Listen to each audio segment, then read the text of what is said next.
welcome once again into the Soccer OG. Hey, that's me, Max Bretos. The simulcast that is taking the soccer world by storm. We are here where all podcasts are available. You can see the video component on my YouTube, Max Bretos. Go to the Soccer OG podcast for all of those. Many of you have, and we appreciate it. Make sure you check out my social media handles. We are on Twitter, Max Bretos Sports. We're on Instagram in M Bretos. We are on TikTok, Max Bretos. There's nothing uniform. I like to keep you on your toes, and of course here on YouTube as well. Like and subscribe. Do want to give a very special thanks to our key sponsor, Farmer John. We'll be hearing throughout this World Cup, and we appreciate the support. It goes a long way in me doing this. This is a huge undertaking, I know. We're ready to rock. We have a lot to get to, so I'm going to get right into it. Again, the premise of this show is to give you as much information, no dilly-dallying. I'm not going to be on here for an hour. We're going to get you that information. We have some great guests coming up here later this week, so we're trying to balance it. But starting tomorrow, it's 4 games a day. We had 3 games today, it being the Monday, and featuring, yes, the return of the United States to the World Cup as they take on Wales. Game ended 1-1. Tim Weah scoring in the 36th minute. Gareth Bale getting a penalty after not a great challenge from Walker Zimmerman. First half of the game, the United States, one of the best halves I have seen them play in a long time. They were dominant. Wales did not want any part of it. Anthony Robinson in the first half, and I was arguing with some people on some threads because they're criticizing his crossing. Crossing's not a strong point. But that first 45 minutes, I thought, was one of the best American performances by a player that I can recollect in the last 10 years. Anthony Robinson set the tempo for the U.S. He is phenomenal. If he could get a cross in, but he didn't. Halftime, this is where I'll get into as many themes as possible, and we will preview the games coming up here shortly as well for tomorrow, including Lionel Messi. Halftime, Wales came out. They had to respond. And Rob Page made some adjustments, and they worked, and the U.S. didn't adjust back to that, and the Welsh were able to get the equalizer. They came pretty close to perhaps getting a goal. Kiefer Moore came in and really changed that game in that second half. Big 6'5" striker. He engaged the center backs, and he created some space for the runners, including Bale and Brennan Johnson, who came in. They were all getting theirs in an exhausting game. Poorly officiated, there's no doubt about it. So inconsistent with this Qatari referee. I could see a couple times it was the Serginho Dest yellow. He didn't even look at the play. He was looking over here, and then he went, blew the whistle, lectured Serginho Dest for something he did not see. Maybe a referee's assistant gave him a flag, but I didn't see that either. So it was very inconsistent. There were times when he would stop the play for an injured player, and then other times he wouldn't stop the play. It was all over the place. You've got to prepare for this, but it was beyond the pale. I will say I wasn't thrilled with the U.S. constantly responding to him, arguing every moment. It's tough. The U.S. were arguing in large part because it was a very physical game. It was a rugby match out there. The Welsh taking some liberties on the contact. And the U.S. weren't getting the calls. Christian Pulisic was put through the strainer for the most part. He was hit hard, and that was the game plan, and they were able to get away with it. The Welsh know a bit about rugby, by the way. It is a rugby nation. I've been a rugby player my whole life. I love the sport. And I was looking forward to when Wales came out and sang their national anthem. And it's been one of the best moments of the World Cup. You know, when they sing that, it's this land of our fathers, land of my fathers. Ah, la, la, la, la, li, li, la, la. Li, li, li. I don't know the words, but I know how it goes. That was nice. But they played like a rugby game. I felt like a rugby game for a little bit. That tactic worked. Other countries will probably duplicate it when they face the United States. Christian Pulisic assisting on the Tim Weah goal. It was exemplary. Josh Sargent with the hold-up play. I will add, when we talked about the roster and what Greg Berhalter would do, he had a few guys kind of come in at the death. Josh Sargent came in on the September camps, got back in the U.S. fold late, made the roster, started this game. Tim Ream got back into the U.S. camp on the final roster call-up. He started this game. Haji Wright got back. He came on. No sign of Jesus Ferreira. It was Sargent, then Haji Wright. No sign of Aaron Long. Tim Ream was key. Tim Ream had his problems with Kiefer Moore late, but overall, he's already become one of our more important players. So we feel good about Tim Ream. Let's quickly go over, we saw the lineup and the substitutions. It took a while. Brendan Aronson in the 66th minute for Weston McKennie. We figured McKennie was on some minutes limit, so he came in there. Haji Wright, DeAndre Yedlin, Kellen Acosta. I loved all those subs. Came in the 74th minute. And then Jordan Morris came in late. People very upset that no Gio Reyna came in. And I would have liked to have seen Gio Reyna. I would have liked to have seen Gio Reyna come in for Christian Pulisic, who was exhausted. I thought that was a mistake from Greg. I thought you got to protect Pulisic because he was injured. He was holding his ankle. That's the time to bring in Gio Reyna. People are arguing, why would you bring Jordan Morris ahead of Gio Reyna? Those are two different players, so you can forgive Greg if that wasn't a straight switch. You don't just bring in Gio Reyna to play that position. It may not work. I thought you bring Gio Reyna for Christian Pulisic. The good news is you have a fresh Gio Reyna. He said before the game to several U.S. men's national team reporters, I saw it on Jeff Carlisle's Twitter feed, that he was 100%. Remember, the game's on Friday. Game is on Friday against England. Game on Tuesday against Iran. These games are coming in thick and fast, so you need a big roster. They're going to be facing an England team that has a very big roster. We'll talk about them here in a moment. So I would have liked to have seen Gio Reyna come in. I was okay otherwise with the subs. The second half, the adjustments were what the problem was. The midfield disappeared when the Welsh were pushing hard, and I would have liked to maybe seen pack that midfield a little more instead of the three players. Maybe get Christian Pulisic to drop back. Maybe you bring in Gio Reyna and he plays at the top of that midfield. Something. You got to make an in-game adjustment, especially for the whole half. Wales made their adjustment. You have to make an adjustment because Wales could have won this game. And there was a play at the end, and I'm sure you all saw it. Kellen Acosta and Gareth Bale, LAFC teammates, we're very proud of our LAFC players. 4 of them have already played in this World Cup. It really is remarkable. Been fantastic to see it. Matt Turner comes off his line, heads the ball out. It goes a little too far. It's going towards Gareth Bale. Matt Turner is booking back towards the goal. He wouldn't have got back there in time. Gareth Bale sizing it up. He would have hit that. His eyes were like silver dollars. Kellen Acosta comes in and gives him a once-over. Professional foul, got a yellow card. Such a huge play. Can you imagine we are talking about Gareth Bale winning that game on a midfield 50-yard strike? We'd be in tears. So Kellen Acosta basically scored a goal, in my opinion. And he made that tackle knowing full well it could have put his World Cup in jeopardy. Maybe this crazy ref says it's a dogzo. I don't know. And you get a red. I think Kellen Acosta thought about that, but he said, I got to do that. And he was right. So the U.S. have a point. Now they look forward to perhaps getting more against England. Now they have to do some scoreboard watching. I would imagine they would hope Iran maybe ties Wales or beats Wales. And then you take your chances with Iran in the final game. The drop-off you have to worry about. All in all, we're okay. Great first 45 minutes, but you got to play 90 minutes. And the U.S. certainly left a lot on their plate. We look forward. It's going to be a very short wait. The England game is going to be one of the biggest games in U.S. World Cup history. So we'll go. Everyone's still in it. Hats off to the Welsh fans. For the first time, it felt like a World Cup. It felt like a World Cup at that game. I also want to say set pieces. We have a set piece coach. It's not happening. It's just not a strength. As long as Christian Pulisic's taking it, that's not his thing. He cannot service the ball in. And what can we do? What can you do here?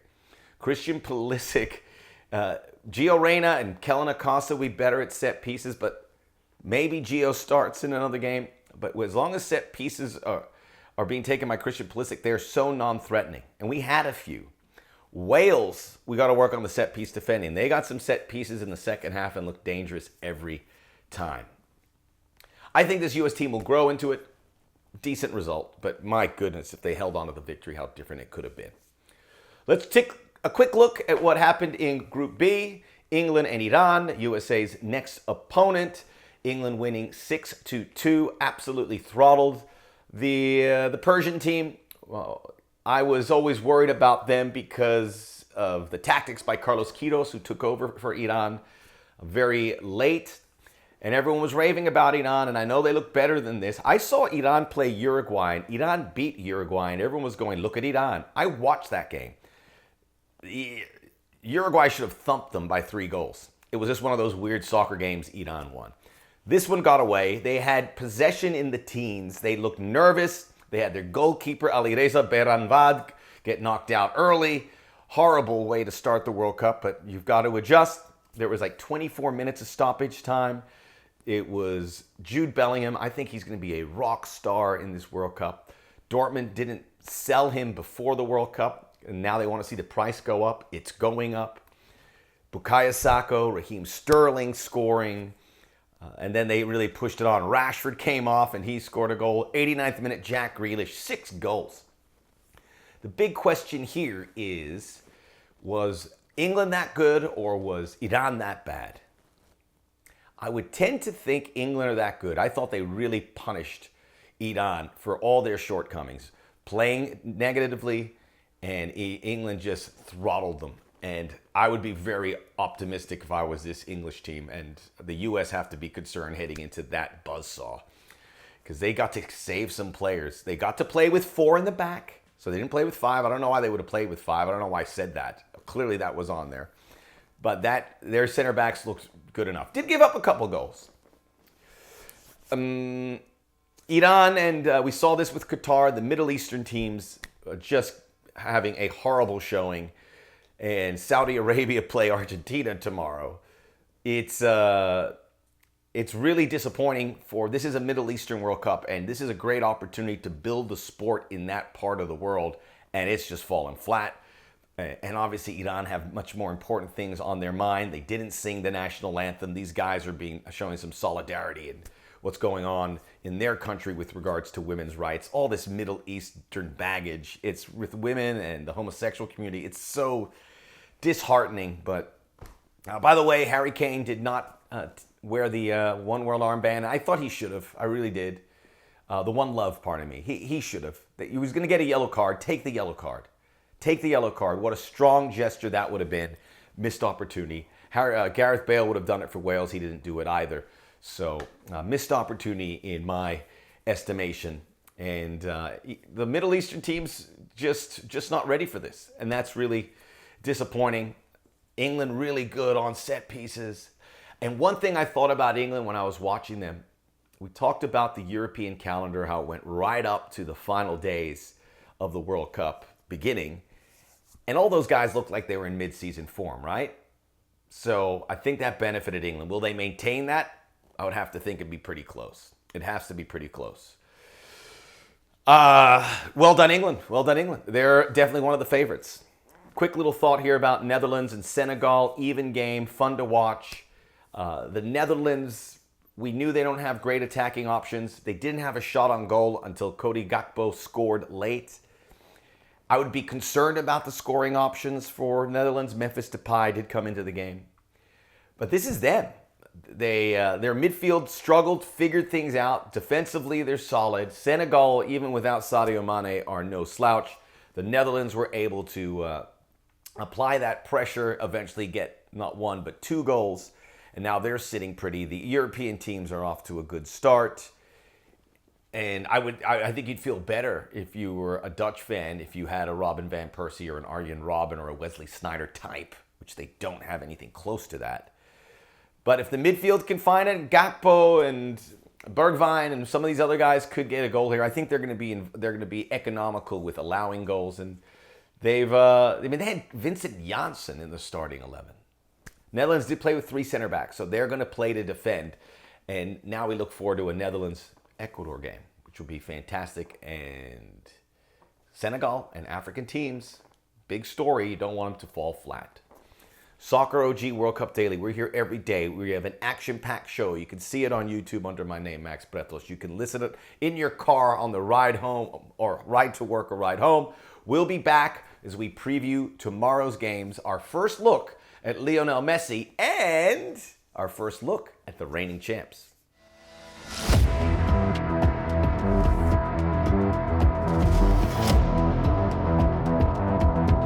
Tuesday at the World Cup, we see groups C and D. We're going to go in chronological order here, beginning with the early game, which for us out here in California, 2 a.m. kickoff. 2 a.m. kickoff.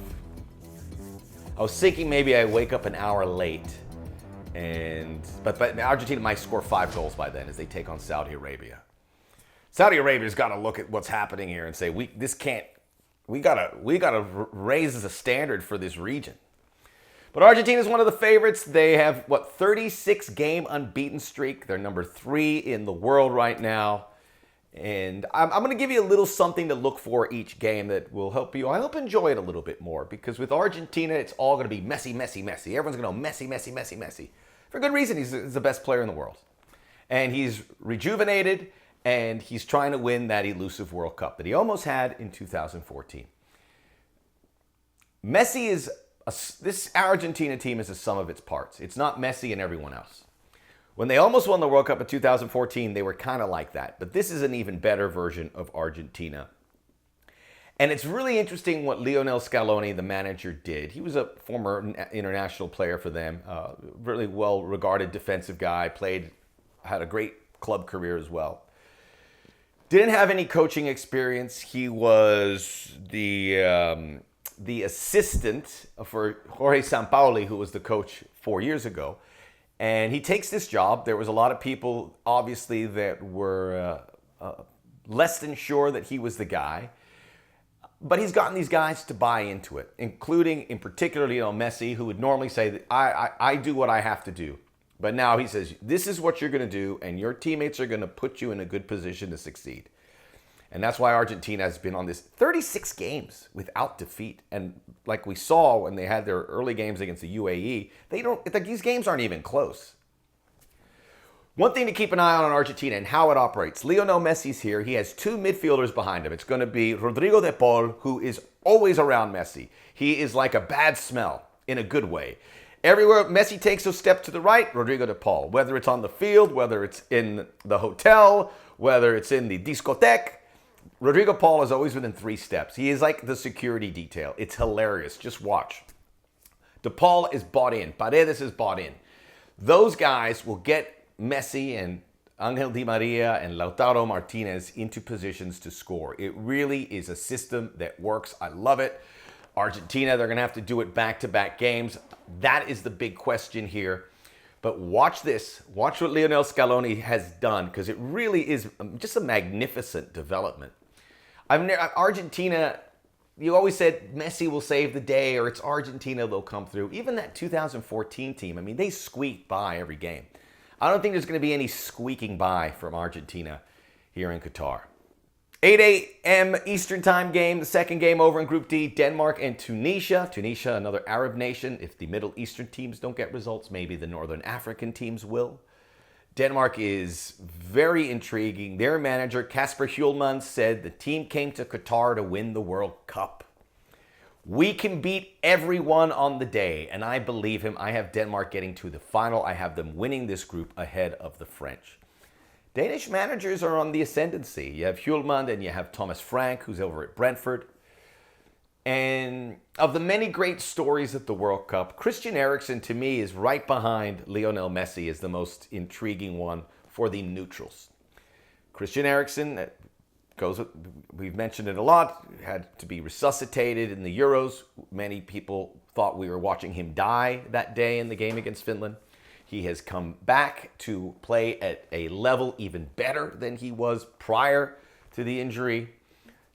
He was playing in the Serie A. He was with Tottenham Hotspur before that. Now he's at Manchester United. He is that guy that can hit the pass everywhere to make Denmark go. And they are a true collective. They are a true collective. Keep an eye on Joachim Mæhle. Like him as a fullback. And Tunisia, as we've said yesterday, the best African teams didn't make this World Cup. If you look at the Northern African teams, it goes probably Algeria won, Morocco, Egypt, and then Tunisia. Tunisia beat Mali to get here. They get to the World Cups. They were there 4 years ago, so this is a good program. The Eagles of Carthage. I give you the barbarian horde. Remember Gladiator? And he goes, the legionnaires of Scipius Africanus. Sorry, it's a good movie. Tunisia lost to Brazil in September 5-1. That is what it is. Wabi Khazri, their guy is in his mid-30s. They've made the World Cup in 98, 02, 06, 18, and 22. Never got out of the group. I think Denmark, it's not going to be a blowout, but do get the win. And the big game for them is against the French down the road. Mexico, Poland. Mexico, great in opening matches. Remember, they beat the Germans. They always have a good effort in that first game. The question is the fourth game. They don't get to the quinto partido, but they always get to the knockouts. This is one of the biggest games of the tournament. Everyone seems to feel, much like USA-Wales, the winner here, if there is a winner, is going into the round of 16. Most of the people, most feel Argentina wins this group. Saudi Arabia finishes last. Determines who finishes second between Mexico and Poland. Tata wants to play every game. Tata Martino wants to play every game the same way. It is a very old Mexico team. Memo Ochoa, Hector Herrera, Andres Guardado, Hector Moreno, all going to play. They have a ton of injuries. Tecatito Corona, Raul Jimenez isn't 100%. Some of the young players weren't brought in, like Santi Jimenez and Diego Lainez. It's a peculiar group. Tata Martino is a manager who's had a lot of success on the club and World Cup level in the past. You got to have faith in him. I just buy into how Mexico is in the World Cup. And in these kind of games, Poland's going to be intimidated because they know Mexico is a machine in these kind of moments. They're going to be old. They're going to be heavy-footed. I don't know if they're able to kind of navigate there, but this is going to be a big storyline here. I'm a big fan of all the CONCACAF teams. The numbers say this is very, very tightly contested, much like USA-Wales. Everyone said the bettors, the data, the analytics said there's nothing separating these two teams. There was nothing separating. This one's going to go down to the wire. Big story for Poland. Robert Lewandowski has never scored a World Cup goal. If he gets his first, good chance Poland's going to win. 34-year-olds need some help from the likes of Zielinski and maybe Karol Swiderski, who plays in MLS, gets a start. Poland's going to let Mexico play. I think the big key here, it has to be Chucky Lozano. And if whoever starts, is it Henry Martin, if Raul Jimenez gets in there, if it's Funes Mori, whoever plays that center forward has to be involved. Alexis Vega. I like Mexico enough. I'm not crazy about Poland, and they've not been a big tournament team. Had some success, very little, and not recently. 4 years ago, they were awful. Quick word on France, Australia. This might look a bit like the Welsh against the U.S. France has had a long list of injuries. Didier Deschamps has been in charge since 2012. Just think about it. Karim Benzema out a couple days ago. He's already back in France. And Nkunku is out. Paul Pogba, Kanté, Raphael Varane is dealing with fitness issues. He's trying to get back. Jules Koundé. But France can absorb these injuries, amazingly. This is a huge mismatch. I grew up in Australia, so I pull for the Australian teams. This is probably the worst Australian team in the last 2 decades. It's amazing they made it here. That huge upset. Remember, Andrew Redmayne looking like one of the Team America World Police in the goal. Got them through on that penalty shootout against Peru. And I think the Australians are going to do a brave effort. That's what they do. This is the game. I think they're not going to win it, but I think they're going to make France a little nervous. And we'll see if France can absorb these injuries, because I don't know if it's that easy. I don't know if that's easy. 6 Asian teams. Australia certainly plays in the Asian Confederation. 6 Asian teams in here. We'll have seen 3 and 4. We'll see the Koreans and the Japanese. Asian teams, this is their World Cup. They got to start getting some results here. I don't think it's going to be Australia, but it will be. It'll be good. We're seeing some great teams tomorrow. We'll see Mexico. We'll see Argentina. We'll see France. Soccer OG World Cup Daily. That's what I do. 4 games every day. We're going to give you some information so you are equipped at the water cooler. You're equipped at the watch parties. Check me out on my social media handles. We'll be back tomorrow every day, including Thanksgiving.